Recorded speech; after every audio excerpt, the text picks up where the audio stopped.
I know what you are. I heard the rumors. And what rumors would that be? I see through your act, Val. You're a monster, a deceitful, horrendous trickster, and I'm going to expose you. I see. It appears I've been made. I know what you've done. You cheated during a game. Oh, that's what this is about?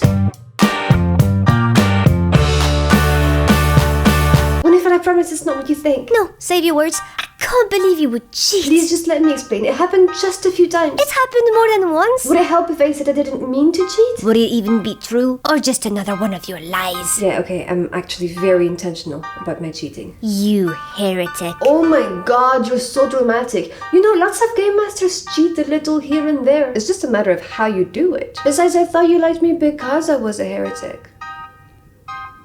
Alright, fine. I'm curious to hear how you're going to defend why game masters should cheat. Oh, I never said game masters should cheat. Okay, what are you saying then? I'm saying it's more complicated than a yes or no thingy. What if in TTRPG, cheating is a spectrum? I mean, there's a bunch of practices out there that could fall under the cheating umbrella. We've got fudging dice rolls, adjusting the characteristics of some enemy mid-fight, but also things like the rule of cool. What I will accept or not accept at the table depends on a whole set of circumstances. So the question isn't really to cheat or not to cheat, it's how can we tell what's bad cheating as opposed to good cheating? No, as opposed to something else.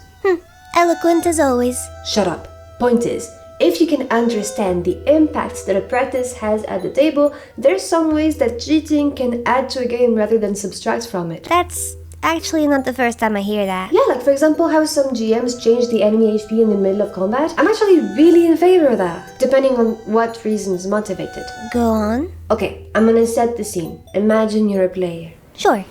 The battle's been going on for some time already. Your enemy's bloodied and so are you, but you have the upper hand. We're coming to the climax of the fight. You know it's almost over. And you just rolled incredibly high, described an amazing attack, where magic shoots out from your chest in the form of tendrils lashing at your opponent. Wrapping around it, the tendrils lift the creature from the ground, piercing into its flesh, in a spectacular display of mastery over your magic. Oh yeah, that's the good stuff. The creature's pain shrieks mixed with the sound of bones crushing. Die, beast, die! Oh no, it doesn't die. It still has 2 HP. What? Yeah, it's gonna die in the next turn from a crossbow bolt. It's just not gonna be spectacular or climactic. No, why? Because cheating is bad, Winnifred. I could've just given you the kill, but the rules say the creature has 2 HP left. Alright, I see your point. I haven't even made my point yet. We're gonna talk about the nature of victory. Well, coming from you, that should be painless. I'm just gonna ignore that.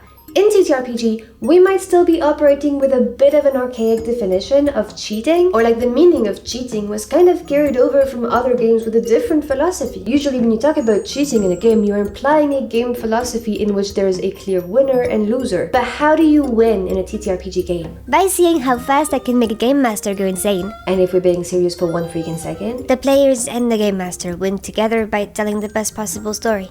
There we go. Well, it might not be the case for every gaming table, but at least that's my approach. So who's the winner and who's the loser here? Usually. That was rhetorical. When you play with the goal of telling the best story together, there's no loser. So what does that mean for cheating? Cheating is only mostly relevant in a context where the GM is out to get the players and vice versa. When we're playing in opposition. Which for some people, that's part of the fun. Games are this delightful arm wrestle between your strategy and whatever the GM throws at you. In that case, I wouldn't be so quick to welcome cheating. But for the rest of us, while in other games cheating is usually the opposite of fair play, in this specific context, cheating can be a practice that's fully in the spirit of the game. But I know I also tend to be a bit on the extreme side. How extreme are we talking here? Okay, still on that hit points example, I saw this post and I don't remember where, but someone was talking about watching a group of pretty young kids play D&D, and they noticed that the kid running the game wasn't writing anything down when the players landed a hit. Oh, okay. Yeah, so the person asked the kid, hey, you're the GM, if you're not tracking anything, how do you know when the monster is dead? And the kid was like, the monster is dead when it stops being fun. Duh. And why shouldn't that be a valid approach? Are you gonna tell some kids that they're playing the game wrong, Winnifred? Children?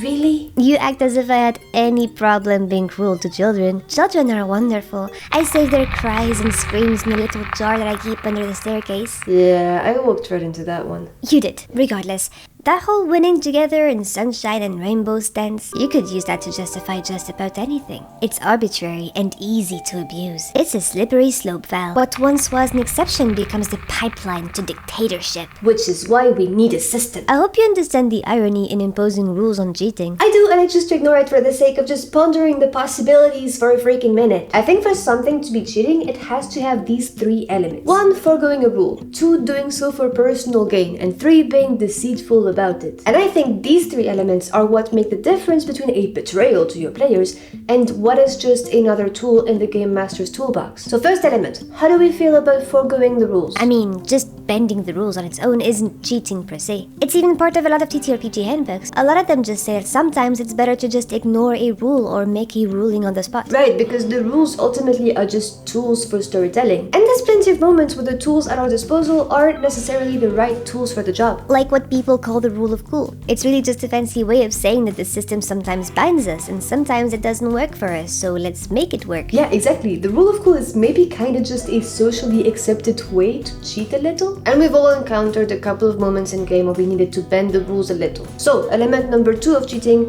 personal gain. That's why your cute little rainbow and sunshine and winning together thing comes in, right? You know, you don't have to be condescending about it, but yeah, the motives behind each specific instance of cheating are a pretty good tell. So asking the question, who benefits from it if I cheat on this instance? Yeah, like would I be cheating the players out of something? Are they cheated out of a moment of spotlight, a proper challenge? I mean, how would you have felt if I had let you have the kill earlier, even if the creature was supposed to have 2 hit points left? Honestly, I probably would feel a bit more cheated out of something if you don't let me have the kill. It might not be every player, but at least in your case, I kind of assumed you would enjoy the kill. You know you have a problem, right? You have to accept me for who I am, Val. We're gonna have to have a talk about your violence issues, but later. So you're okay with me bending the rules if it's meant a more climactic moment. And that approach could apply to other things. What about fudging rolls? That's a whole other level. I think I'm not a really big fan of fudging rules. I think if you're gonna cheat on something, there's much better ways to go about it before resorting to fudging. Like what?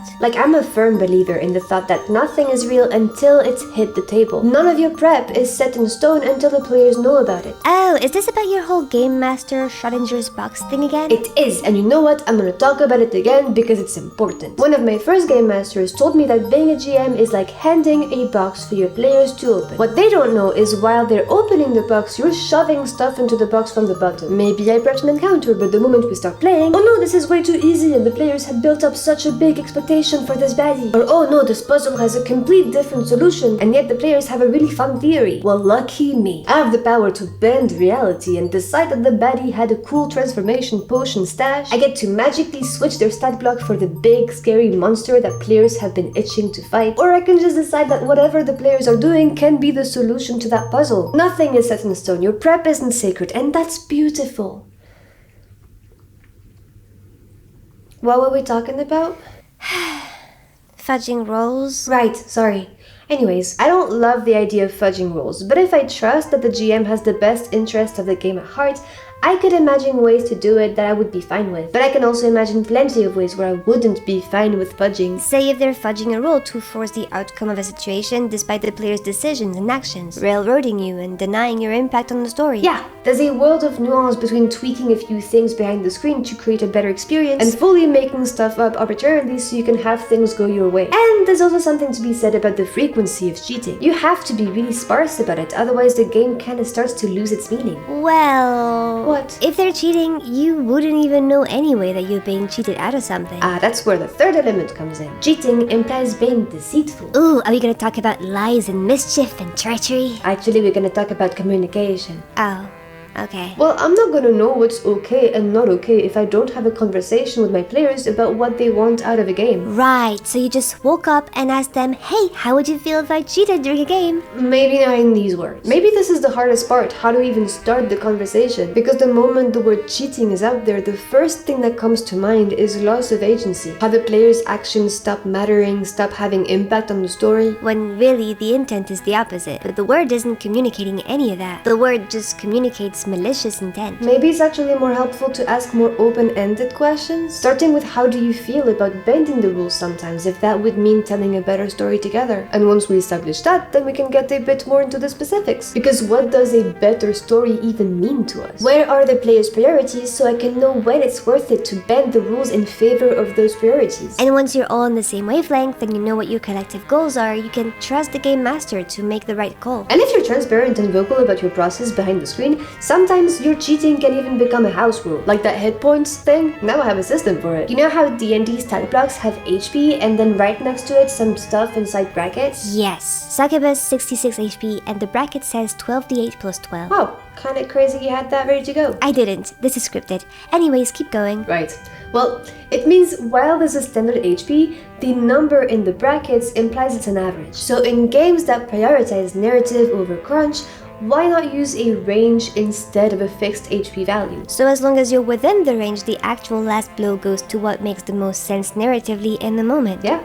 For the more narrative-oriented players, it's a cool way to ensure we get a nice climactic conclusion. And for the more math-brained players, establishing that means it doesn't feel arbitrary. Not everyone vibes with the monster is dead and stops being fun. For some players, part of the fun at the table is viewing the game almost like a puzzle to figure out, learning the intricacies of a rigid structure and finding their wings in turning these to their advantage. If I disregard the rules, it cheapens their fun. So vibes-based HP wouldn't work for them. But with the range, they know I'm not just arbitrarily making it up. It's just that now their target isn't a fixed number, but rather maybe a 30 HP window. You know, I thought this was supposed to be about cheating, but what you're describing doesn't really feel like cheating to me. That's the magic of communication between players and GM. It transmutes cheating into preferred game practices. I think you're forgetting a pretty important demographic here though. Oh. What about the people who say they're okay with cheating as long as the players don't know it's happening? I know you prefer directly talking to your players, but not everyone wants to know how the sausage gets made. I can understand that. Like, it kind of takes the magic away. If something cool happens, but players think it may only have happened because cheating was involved, it could cheapen the value of that cool thing. Just bringing up the topic could break the illusion for them.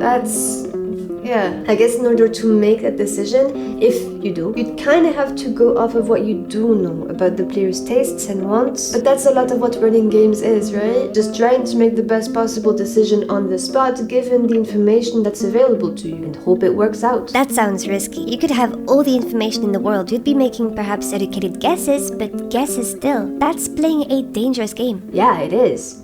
It's a tough call to make. So would you do it? Would you cheat anyway? I don't know. Depends. That's it.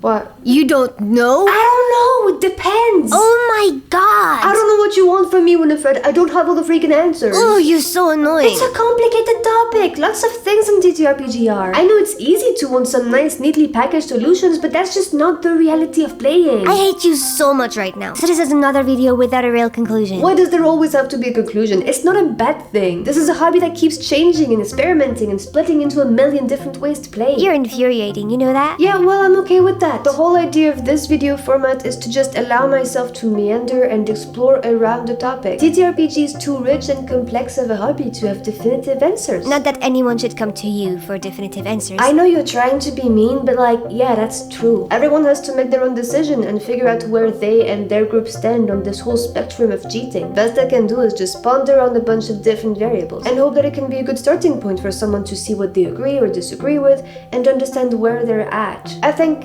that's good enough. So we good? Yeah, I guess. Cool. Yeah. So it's now a good time to talk about your violence issues.